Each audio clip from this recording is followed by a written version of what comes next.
Hello guys, welcome back to my channel. अगर आपने किसी स्पेशलाइजेशन से बीएफए किया हुआ है, लाइक जैसे आपने पेंटिंग से बीएफए किया हुआ है या अप्लाइड आर्ट से बीएफए किया हुआ है या स्कल्पचर से बीएफए किया हुआ है, तो क्या आप एमएफए किसी अदर स्पेशलाइजेशन से कर सकते हैं? ये आपका सवाल होगा, ये आपके मन में एक सवाल होगा। तो इस सवाल का मैं जवाब देना चाहता हूं आपको। देखिए, पहले ये चीज होती थी, अब से कुछ साल पहले, लेकिन अब ये चेंज हो चुका है। ठीक है, अगर आपने बीएफए पेंटिंग से किया हुआ है तो आप एमएफए भी पेंटिंग से ही करोगे। अगर आपने बीएफए अप्लाइड आर्ट से किया हुआ है तो आप एमएफए भी अप्लाइड आर्ट से ही करोगे। पहले क्या होता था, मैं आपको एक चीज और बता देता हूं कि मेरे टाइम में ऐसा हुआ है। जब मैंने 2007 में एडमिशन लिया था दिल्ली कॉलेज ऑफ आर्ट के अंदर, तो उस दौरान में क्या होता था, जैसे आपने पेंटिंग, जैसे आपका एंट्रेंस हुए, आप पास होके उसके अंदर आ गए, ठीक है, आपने क्रैक कर लिया एंट्रेंस, आपका एडमिशन हो गया फर्स्ट ईयर यानी कि फाउंडेशन के अंदर है अभी। तो वहां पर क्या होता था, जैसे पेंटिंग वाला बच्चा अगर अप्लाइड में जाना चाहता है और अप्लाइड वाला बच्चा पेंटिंग में आना चाहता है, पेंटिंग वाला बच्चा स्कल्पचर में जाना चाहता है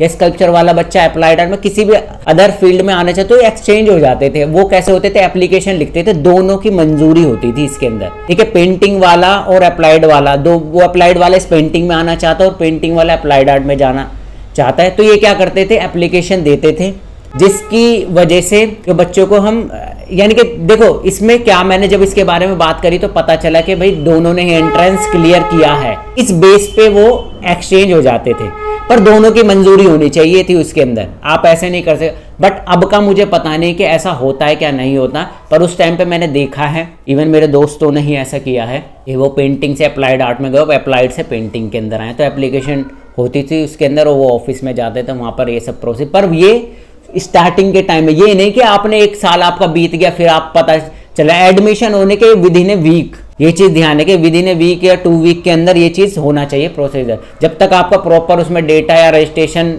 क्योंकि उस टाइम पे चलता रहता है ये सब चीज़ें, आप कर सकते हो। ये बात आपको पूछनी होगी अपने कॉलेज में, क्योंकि ये बहुत टाइम पहले की मैं आपको बात बता रहा हूँ, क्योंकि रूल एंड रेगुलेशंस चेंज होते रहते हैं। ये चीज़ आपको क्लियर हो गई होगी कि भैया आपने अगर बीएफए किसी स्पेशलाइजेशन से किया है, जैसे पेंटिंग से किया, तो एमएफए भी आप पेंटिंग से ही होगे, तभी उसकी वैल्यू बनेगी।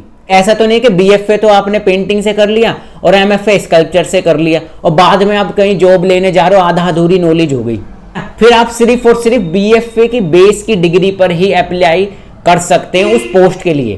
मेरी बात को समझने की कोशिश करना, उस पोस्ट में अगर उन्होंने एमएफए मांगी है ना, तो फिर वो स्पेशलाइजेशन सेम ही होना चाहिए ना। आप क्या होगा, आप एमएफए, क्योंकि बीएफए की डिग्री भी चेक होगी ना जब अगर एमएफए की लगाओगे, तो आप कि भाई एमएफए किस बेस पे किया हुआ, भाई इस बेस पे किया हुआ, भाई यहाँ पर तो आपका अप्लाइड आर्ट है पर यहाँ आपने स्कल्पचर कर रखा है, कुछ भी हो सकता है। ठीक है, ध्यान रखिएगा। पहले के टाइम पे ये सब चीज़ें होती थी, मैंने आपको बताया, लेकिन अभी के टाइम पे ये चीज़ें चेंज हो गई हैं शायद, जहाँ तक मुझे अंदाज़ा है कि जैसे किसी ने पेंटिंग से किया तो एमएफए वो अपना प्रिंट मेकिंग से कर रहा है। ठीक है, चेक कर लीजिएगा एक बार, साइट पर जाकर कॉल करके आप पूछ लीजिए, अगर आप आसपास में उस कॉलेज में जाकर आप विजिट करिए, सबसे बेस्ट तरीका ये होता है। क्योंकि आपका क्या होता है ना, सर वो रिप्लाई नहीं दे रहे, सर वो कॉल उठा नहीं रहे, ठीक, और यहाँ तक क्लियर हो गया होगा आपका। और बाकी जो भी चीज़ चेंज होती रहेगी वो मैं आपको बता दूंगा। चैनल को आप सब्सक्राइब करके रखिएगा, वीडियो को शेयर करिएगा। तो मिलते हैं फिर नेक्स्ट वीडियो में। Thank you for watching.